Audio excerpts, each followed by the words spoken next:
This one very simple YouTube or overall content strategy brought over $20 million per year for this guy that you are seeing on the screen right now. His name is Chris Walker. He's the CEO and founder of Refine Labs. That is a very big type of agency that works with B2B SaaS companies, if I am not mistaken.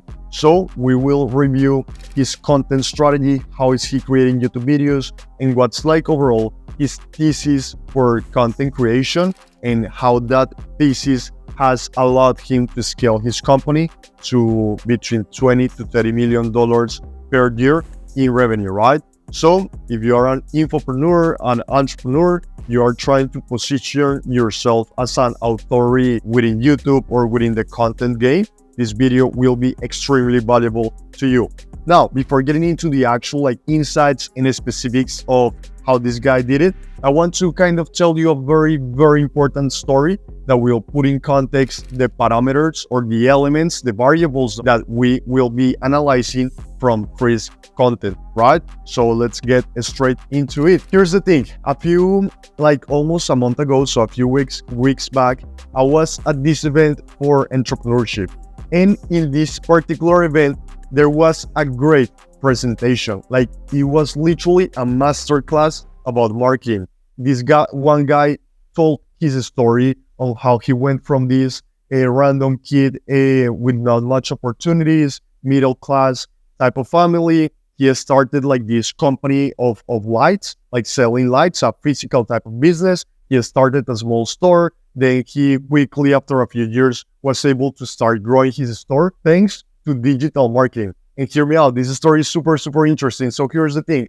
He was able to grow his lights in regular retail type of store with this new type of digital marketing strategies, applying funnels, buying ads, things that no one else in his industry was applying, right?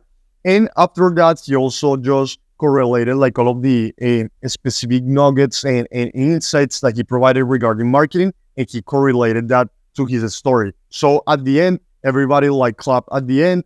A few people stand out. It was quite a big auditorium, probably 2,000 people for you to visualize it. And it was just a great presentation. And I can guarantee you that the elephant on the room is that when the next speaker was called to jump into stage, everyone was kind of skeptic in the sense hey, this guy Mike, his name is Mike, just did a fantastic presentation. Everyone was clapping, everyone was over the moon. How is whoever is next on the stage, how is that guy going to be able to cut through the noise or cut through that great impression that guy Mike made on the auditorium, right? On the people, on the crowd. So that was the elephant on the room. So this guy, big guy, tall, skinny, quite funny appearance. You will not tell that he's necessarily this super well-dressed, super charismatic at first sight, super important, successful person, right? Just a random guy, basically. And he jumps into the stage, and the first thing that he says is, "Hey, Mike, you did a great presentation. I don't even know what I'm going to be talking about on this here. I might just finish the presentations for today right here, right?" And everybody kind of laughed because it was this. Everyone was feeling this kind of quick tension about the situation. Everyone was on the same mindset. Hey, what is this guy going to be talking about? Anyway, fast forward, he starts to tell this amazing story. The guy did over $10 million in infoproduct sales, and he just started with his story, how he went to Miami, how he met this random girl at a bar, how he did a call to action to kind of attract her, how he was able to leverage his personal brand to get certain type of very famous type of singers to come to the club that he was going on Miami. And just this super random story, very funny. Everyone for the entire 30 minutes was laughing their asses off the whole time. And at the end of the presentation, he delivered a lot of value.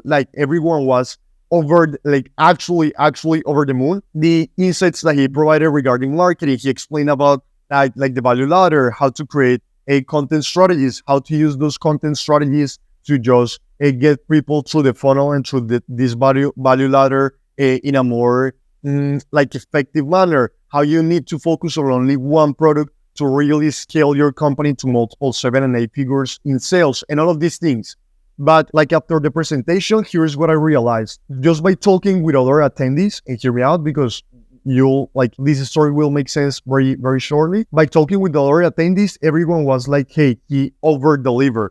Like the value that he provided was like super high utility content, super great presentation, the one of the last guy, right? But if I actually analyze what happened, the tactics, the advice shared is not really what made his presentation great and wasn't really something like super insightful, something new, not at all. But the way that he delivered the message with great storytelling, even surpassing the great presentation that the other speaker did before him. The unique thing about the presentation of this guy, of the last guy, was the way that he delivered the message, the way that he delivered the advice, the suggestions, the tips. That's what made his content unique. That's what made his content insightful. That's what created that feeling in everyone, like the perceived value of everyone from the presentation that he did to be here over the top. Now, how does this whole story correlate to this that you are seeing on the screen right now? In the case of Chris Walker, multiple things, let's review them. With Chris, there is something that I think that perfectly defines his content. And it's a quote that I like that says, pros never don't do the basics. What do I mean by this? Is that a lot of times, as you have heard it from multiple successful people, there are really no secrets to anything in life, to success, to making sales, to growing on YouTube, building a real personal brand. A lot of times it's just applying the basics consistently, frequently, and at scale, and repeating that action, doubling down on that action. There are multiple things on the content strategy of Chris that has allowed him to grow his company that he started, I think, in 2019. So just 5 years ago, to 30 million in annual recurring revenue just with content. And he's applying basic content strategies that we will be reviewing. But the insightful thing or the mind-blowing thing are not the strategies itself, but first are some unspoken elements that we will also cover. But also second is just applying the basics like frequently for a very consistent and long period of time. So let's review them. A few things. Let's actually go ahead and let's hear out a few of the intros of this guy so that you realize how he delivered very basic concepts that you have maybe heard in other occasions, but his message, the way that he delivers it is very unique. Let's listen to it, for example, to this one. Our customers should be seen as every day digitally, not once a year at the trade show. Executives in our company post on LinkedIn. We run proper media against connected TV and LinkedIn cold and retargeting on Instagram and Meta. And maybe we throw in YouTube if our audience is there. We have an organic distribution strategy that we go through email and through a podcast. Our YouTube Shorts videos show up in Google search. We produce customer stories on our website that people might search and find or our customers might share. And our target market sees us every fucking day instead of once a year at the trade show. So that's one example. Let's see a few more. We cannot scale something that doesn't work in the first place. If you wanted to fundamentally improve the ROI of your programs, the first thing that you need to do is be able to achieve an appropriate ROI, which means cutting out all the stuff that doesn't work and getting the ROI to a specific area at a lower spend. That is step one. Most marketing leaders and companies don't want to do that. What I hear as a response to that is, oh, but Chris, like, sure, your method works if we're just trying to reduce the budget, but we got to scale. We need to scale this. That's the real problem. And the reality is if you're getting 30 cents on the dollar for every dollar you spend on marketing, you're trying to scale that, it's going to get worse as you spend more money, not better. And so we cannot scale something that doesn't work in the first place. Almost no marketing and go-to-market leaders recognize yet that the CRM data and the architecture is actually the core problem.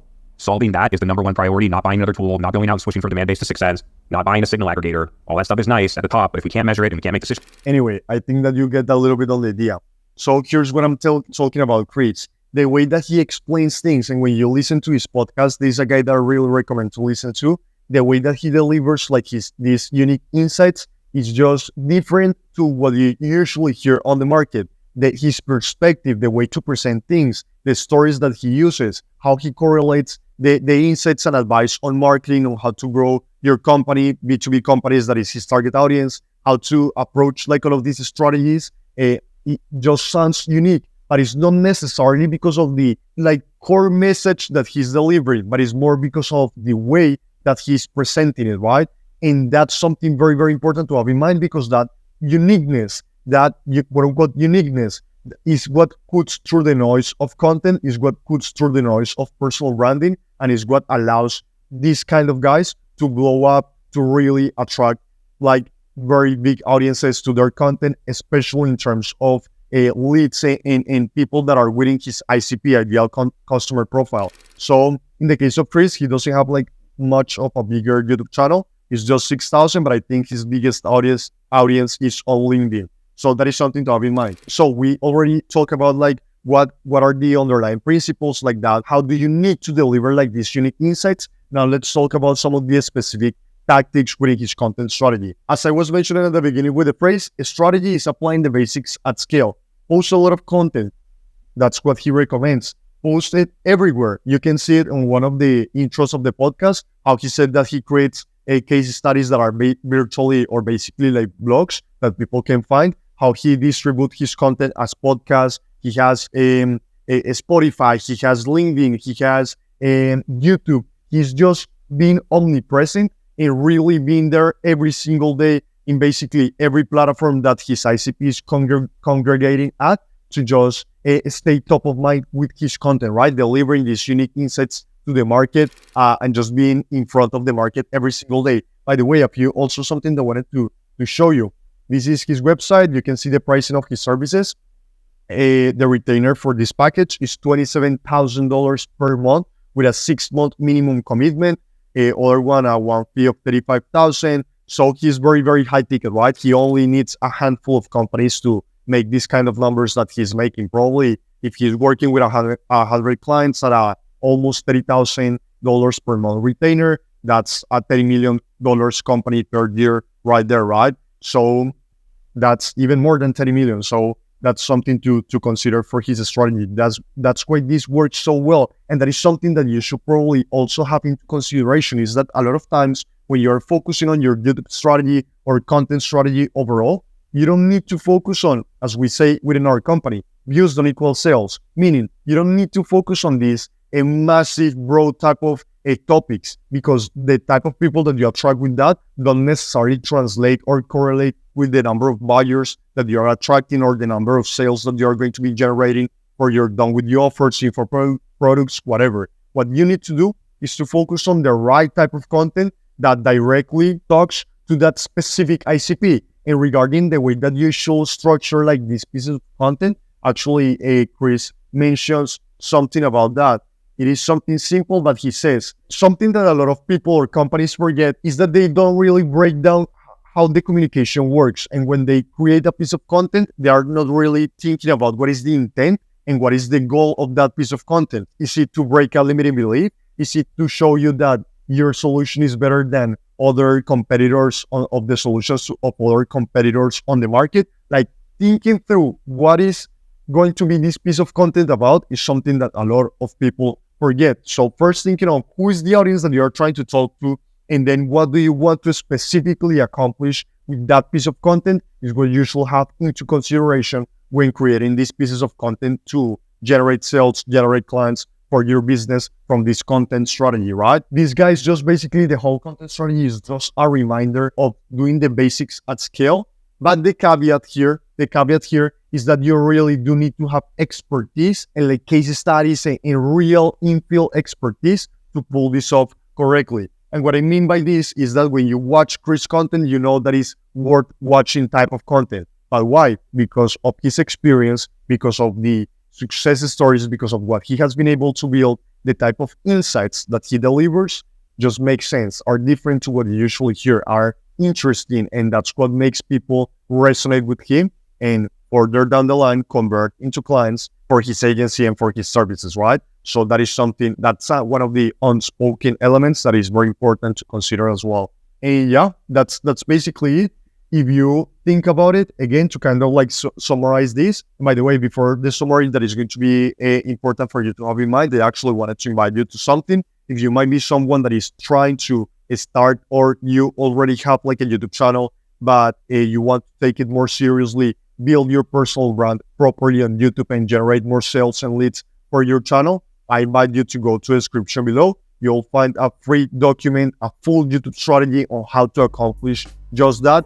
Everything from A to C that you'll need to grow your channel, generate leads, optimize your profile, everything. Very simplified, very straight to the point, and very, very valuable. So go ahead and grab it right now. It's in the description, fully free. So yeah, feel free to check it out. Now, continuing with the summary or the recap. Don't forget like this quote: pros never don't do the basics. This guy is a professional, and this guy just applies these basics at scale. So apply the basics at scale, apply them frequently, apply them consistently, and apply them for a long enough period of time. Create a lot of content, post a lot of content, distribute it across most of the platforms in which your ICP is congregating, and deliver unique insights, high utility content. Remember that the unique insights is not about only what you say, but it's how you say it and how you present it. So do this at scale, and you'll start to attract the type of people that you want to attract. That's pretty much it for this video. That's the strategy that has made millions and millions and is making